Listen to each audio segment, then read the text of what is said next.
प्यारे बच्चों, कक्षा 12 सामान्य हिंदी में काव्य में रामधारी सिंह दिनकर द्वारा लिखित पाठ अभिनव मनुष्य, जो कि कुरुक्षेत्र महाकाव्य से संकलित है। कुरुक्षेत्र महाकाव्य के 6ठे सर्ग से लिया हुआ है। अभिनव मनुष्य मतलब बिल्कुल नवीन मानव। इस पैराग्राफ को ध्यान से सुनेंगे। किंतु नर प्रज्ञा सदा गतिशालिनी उत्तम, ले नहीं सकती कहीं रुक एक पल विश्राम। यह परीक्षित भूमि, यह पोथी पठित प्राचीन, सोचने को दे उसे अब बात कौन नवीन। यह लघुग्रह भूमि मंडल व्योम यह संकीर्ण, चाहिए नर को नया कुछ और जग विस्तीर्ण। प्रस्तुत पद्यांश में कवि ने इस बात को व्याख्यायित किया है कि मनुष्य ने अपनी बुद्धि के बल से, शक्ति से, ताकत से संपूर्ण सृष्टि के ज्ञान को प्राप्त कर लिया है।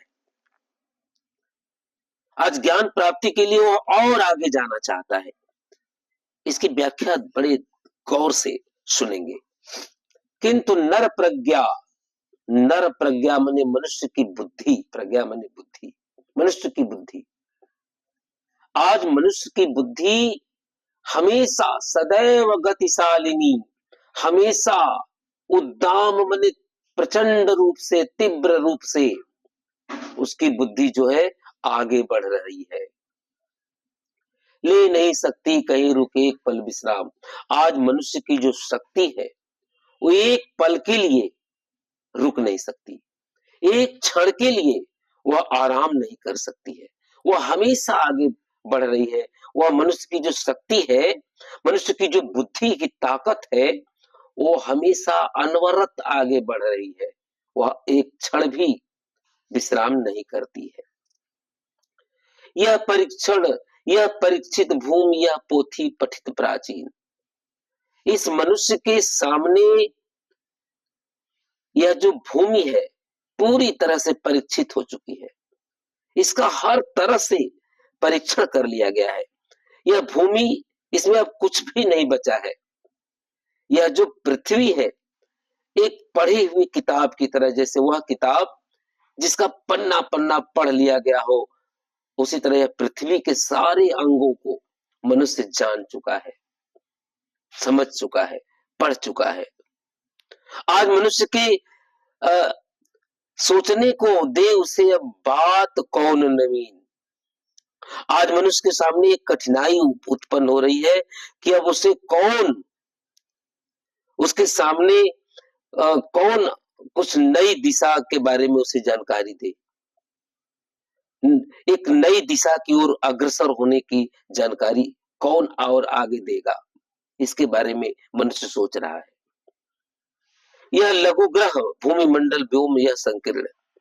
मनुष्य की शक्ति के सामने जो है यह पृथ्वी एक छोटे ग्रह, यह जो भूमि मंडल है, यह गोल पृथ्वी है, वो एक छोटे ग्रह के समान हो गई है, पुरानी हो गई है।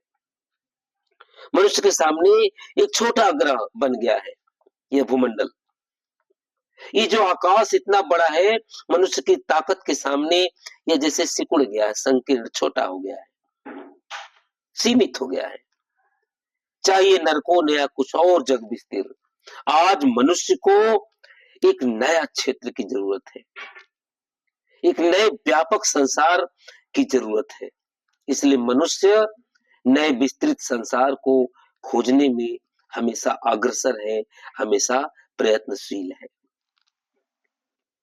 इस पद्यांश में मनुष्य की बुद्धि की विलक्षण प्रतिभा का उल्लेख दिनकर ने किया है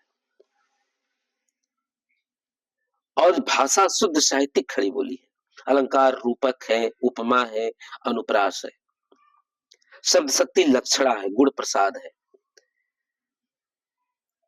उपयुक्त पद्यांश का संदर्भ। प्रस्तुत पद्यांश हमारी पाठ्य पुस्तक हिंदी काव्य में संकलित अभिनव मनुष्य शीर्षक से उद्धृत है। यह अभिनव मनुष्य रामधारी सिंह दिनकर द्वारा लिखित कुरुक्षेत्र महाकाव्य से संकलित है। देखिए,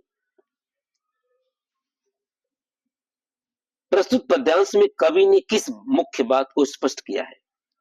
प्रस्तुत पद्यांश में दिनकर जी ने यह स्पष्ट किया है कि मनुष्य ने अपनी बुद्धि के बल से, ताकत से संपूर्ण सृष्टि का ज्ञान प्राप्त कर लिया है। आज उसके सामने कुछ भी छिपा हुआ नहीं है। आज वह ज्ञान प्राप्ति की दिशा में निरंतर अग्रसर है, प्रयत्नशील है।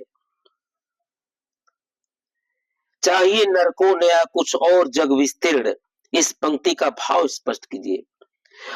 दिनकर जी यह कहना चाहते हैं कि आज मनुष्य की जो बुद्धि है, जो मेधा है, जो उसके बुद्धि की ताकत है, उसके सामने सारा संसार छोटा पड़ गया है। मनुष्य की बुद्धि की जो क्षमता है वह विशाल है, अनंत है। वो सब कुछ जान लेता है। उसकी यह हमेशा इच्छा रही है कि एक के बाद एक कुछ नया किया जाए, एक नए संसार की खोज किया जाए जो हम और आगे तक जा सके। अब ना मनुष्य के लिए यह भूमंडल और आकाश अब कैसा हो गया है? इस बिल्कुल नवीन मानव के लिए, अभिनव मानव के लिए यह जो भूमंडल है वो छोटे ग्रह के समान बन गया है। इसके साथ ही यह विशाल आकाश अब उसके लिए छोटा सा पड़ गया है, सिकुड़ गया है। मनुष्य के लिए कोई क्षेत्र अब छूटा नहीं है। अब मनुष्य एक नया क्षेत्र चाहता है। वो चाहता है कि हम एक नए व्यापक संसार को प्राप्त करें। इस तरह से आप इसे अच्छे से सुनेंगे तो बोर्ड के लिए, आपके लिए सदुपयोगी होगा। धन्यवाद।